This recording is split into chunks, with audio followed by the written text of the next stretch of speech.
The conservative lawmakers, led by Republican Rep. Gaetz of Florida, barged into the deposition and demanded they be allowed to see the closed-door proceedings. A source in the room said that as the witness, Deputy Assistant Defense Secretary Laura Cooper, was sitting down to testify, the Republicans stormed through the room's 3 different doors. Rep. Bradley Byrne of Alabama was yelling at House Intelligence Chairman Adam Schiff, but the California Democrat did not engage, the source said.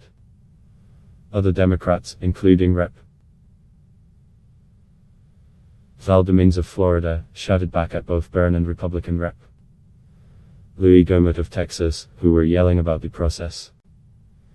It was closest thing I've seen around here to Massachusetts civil unrest as a member of Congress, according to a source in the room. Cooper left the room while the Republicans refused to vacate the space. The source is the Capitol Police and Sergeant-at-Arms have been consulted as members refuse to leave the room, and lawmakers say there are ongoing negotiations about how to end the standoff. The Republicans even walked into the hearing room with their electronics, according to Democratic Rep.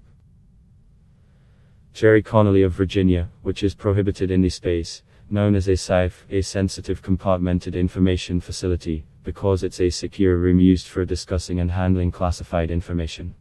Rep. Mike Conaway of Texas, who is on the House Intelligence Committee, collected the electronics.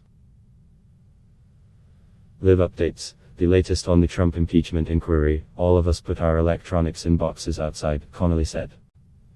That SCIF is used by Congress for lots of highly classified purposes. To compromise that to make a point is deeply troubling. The Republicans say they forced their way into the secure spaces because Democrats are holding impeachment depositions behind closed doors, denying the public the ability to see what's being said by witnesses that could be used to impeach President Donald Trump. Show your face where we can all see the travesty that you're trying to foist on America and the degradation of our republic that you're engaged in, said Rep. Isari Brooks of Alabama. But they got complaints about the process. Republicans who have been in the room have made the same argument about public hearings and releasing transcripts following nearly every deposition, comes as Republicans have focused their objections on the process rather than the substance of what the witnesses have said.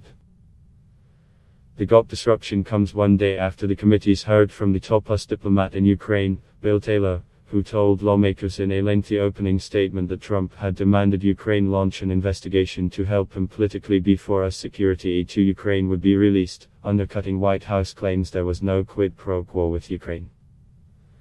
Some Republicans in Congress have expressed concerns with Trump's conduct following Taylor's testimony, while continuing to press Democrats to change how they conduct the impeachment inquiry. The picture coming out of it, based on the reporting that we've seen, I would say is not a good one, said Sen. John Thune of South Dakota, who is the majority whip, is a member of Senate GOP leadership. But I would say also that until we have a process that allows for everybody to see this in full transparency, it's pretty hard to draw in hard and fast conclusions.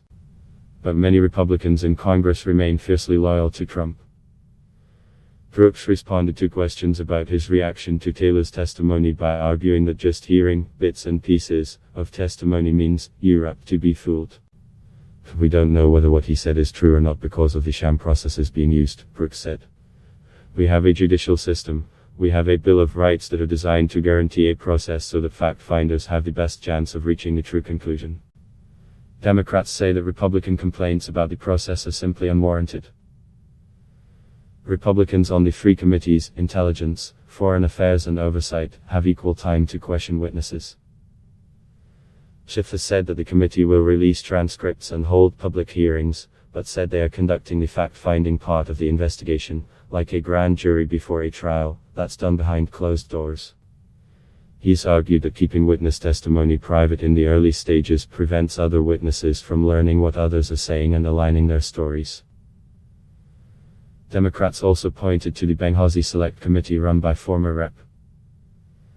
Trey Gowdy, a South Carolina Republican who conducted closed-door hearings in that investigation.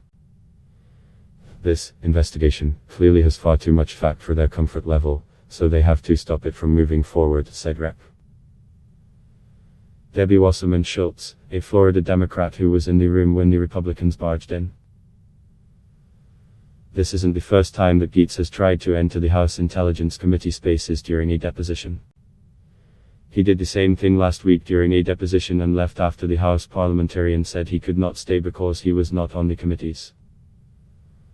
But this time he brought lies and made clear he wouldn't go quietly. CNN's Ted Barrett, Lauren Fox, Ellie Kaufman and Ollie Zaslav contributed to this report.